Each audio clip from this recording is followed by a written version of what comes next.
Hello বন্ধুরা, সবাইকে শুভ দুপুরের অনেক অনেক শুভেচ্ছা রইল। সবাই কেমন আছো? আজকে আমাদের ভোলা মাছ নিয়ে এসছে। আমি মাছটাকে ভালো করে ধুয়ে নিয়েছি। এখন লবণ হলুদ মাখাবো, লবণ দিয়ে দেব। এই মাছের আজকে তেল ঝাল করব। হলুদ দিয়ে দেব, ভালো করে লবণ হলুদটা মাখিয়ে নেব।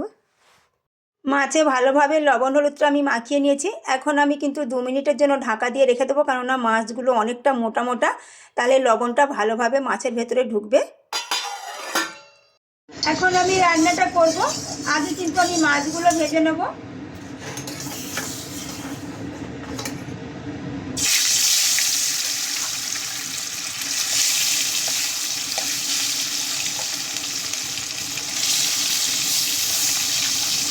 মাছগুলো একবার উল্টে দেবো। এই ভোলা মাছের আজকে আমি কিন্তু তেল ঝাল করব। মাছগুলো ভালো করে ভেজে নিয়েছি, একদম লাল লাল করে। এখন আমি তুলে নেব।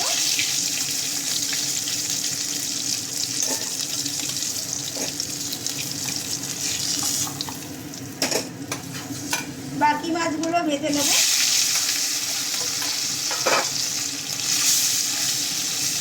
সবগুলো মাছ আমার ভাজা হয়ে গেছে। আমি কিন্তু একটু কড়া করেই মাছগুলো ভাজলাম, কারণ ভোলা মাছ খুব নরম, তরকারিতে দিলে একটুতেই নরম হয়ে যায়। একটু কড়া করে ভাজলে কিন্তু ভালো লাগে খেতে।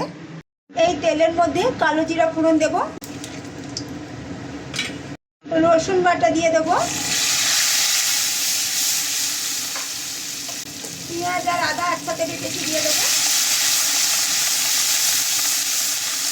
লবণ দেব, হলুদ দেব, কাঁচা লঙ্কা শুকনো লঙ্কা একসাথে বেটেছি দিয়ে দেবো, অল্প করে কাশ্মীরি লঙ্কার গুঁড়ো দেব,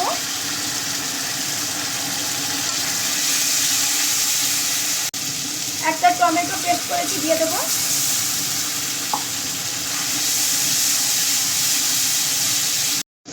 মশলাগুলো ভালোভাবে কষানো হয়ে গেছে।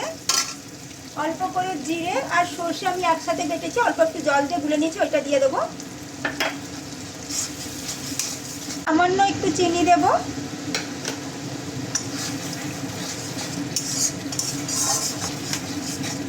সব কিছু আমার ভালোভাবে কষানো হয়ে গেছে, তেল ছেড়ে দিয়েছে। এখন আমি জল দিয়ে দেবো, অল্প করেই জল দেবো, এটা একদম মাখা মাখা হবে। এখন ভেজে রাখা মাছগুলো দিয়ে দেবো। গরম মশলার গুঁড়ো দিয়ে দেবো, এটা কিন্তু আমি বাড়িতেই গুঁড়ো করেছি। অল্প করে সর্ষের তেল দিয়ে দেবো উপর দিয়ে।